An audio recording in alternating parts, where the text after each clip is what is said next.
American president Donald Trump के trade adviser Peter नेवरो और Kevin हैजेट इन दोनों ने इंडिया के अगेंस्ट में रिमार्क्स दिए। इवन पीटर नेवरो ने तो यहाँ तक कह दिया कि रशिया यूक्रेन वॉर पुतिन्स वॉर नहीं है, या फिर ये रशिया यूक्रेन वॉर नहीं है, ये मोदीज वॉर है। उन्होंने डायरेक्टली इंडिया पर इल्ज़ाम लगा दिए। जो पीटर नेवरो हैं वो कहते हैं कि इंडिया रिस्पॉन्सिबल है, इंडिया और यूएस के जो टाइज खराब हुए हैं, स्टेबिलिटी हार्म हुई है, इसके लिए। US treasury secretary Scott Bessent इन्होंने कहा कि इंडिया और यूएस के जो टाइज हैं वो बहुत ज़्यादा कॉम्प्लिकेटेड है। पीटर नेवरो जो कि ट्रंप के ट्रेड एडवाइजर हैं, उन्होंने सीधे सीधे इंडिया को रिस्पॉन्सिबल बोला। उन्होंने ब्लूमबर्ग टेलीविजन पर एक इंटरव्यू दिया था बैलेंस ऑफ पावर का। इसमें उन्होंने कहा कि इंडिया रिस्पॉन्सिबल है इस पर्टिकुलर वॉर के लिए, क्योंकि इंडिया परचेज करता है रशिया से ऑयल, रशियन ऑयल को इंडिया परचेज करता है, और इसकी वजह से अमेरिकन को, स्पेशली अमेरिकन टैक्स पेयर्स को डायरेक्टली इस वॉर को फंड करना पड़ता है। उनका कहना ये था कि इंडिया रशिया से ऑयल परचेज करता है और उस ऑयल परचेजिंग की वजह से रशिया को फंडिंग मिलती है, और इंडिया और यूएस के क्योंकि रिलेशंस हैं, एक दूसरे से ट्रेड रिलेशंस हैं, तो अमेरिकन टैक्स पेयर्स डायरेक्टली इस पर्टिकुलर कॉन्फ्लिक्ट और इस पर्टिकुलर वॉर को फंड कर रहे हैं। हमारे अमेरिकन टैक्स पेयर्स सब्सिडाइज कर रहे हैं इस पर्टिकुलर वॉर को। इवन पीटर नेवरो का गुस्सा और फ्रस्ट्रेशन इंडिया के खिलाफ इस हद तक था कि जब एंकर ने कहा कि no it is Putin's war, it's not Modi's war, तो उन्होंने कहा no, I mean it's Modi's war. उन्होंने कहा इंडियंस एरोगेंट हैं।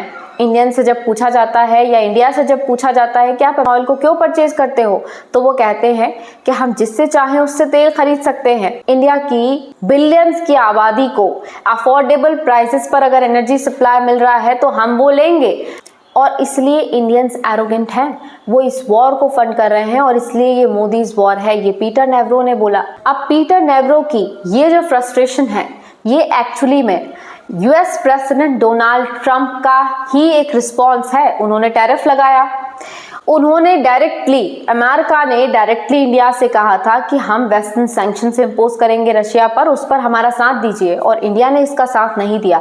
यही फ्रस्ट्रेशन ट्रंप ने शो की टैरिफ लगा के, और यही फ्रस्ट्रेशन अब पीटर नेवरो शो कर रहे हैं इस पर्टिकुलर वॉर को मोदीज वॉर बोल के।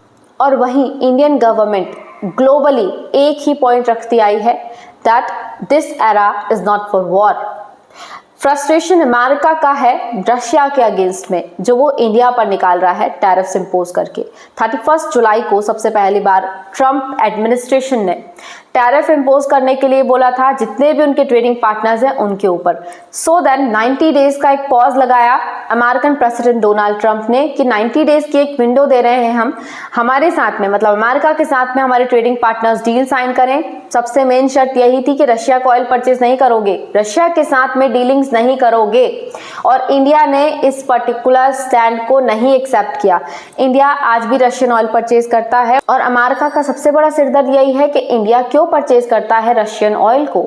अब इसके बाद में इसी फ्रस्ट्रेशन का रिजल्ट था ट्रंप ने 25% पहले टैरिफ इंपोज किया, और देन धमकी दी कि अगर रशियन ऑयल परचेज करते रहोगे तो एडिशनल 25% टैरिफ इंपोज होगा। और यहाँ से Indian government, Indian prime minister का रुख था स्वदेशी लॉन्च करो, स्वदेशी ही खरीदो, भारत के लोग स्वदेशी खरीदे, और देन 25% का एडिशनल टैरिफ ट्रंप ने इंपोज कर दिया। बट इंडिया का स्टैंड तब भी क्लियर था, अब भी क्लियर है, Russia is our friend, and India अपनी जनता के लिए, सबसे बड़े लोकतंत्र के लिए जो ऑयल परचेज कर रही है, अफोर्डेबल प्राइसेस पर परचेज कर रही है, वो अभी तक कंटिन्यू है। And in the coming times Russia, China और इंडिया का एक टैंगो अमेरिका को ही हार्म कर सकता है।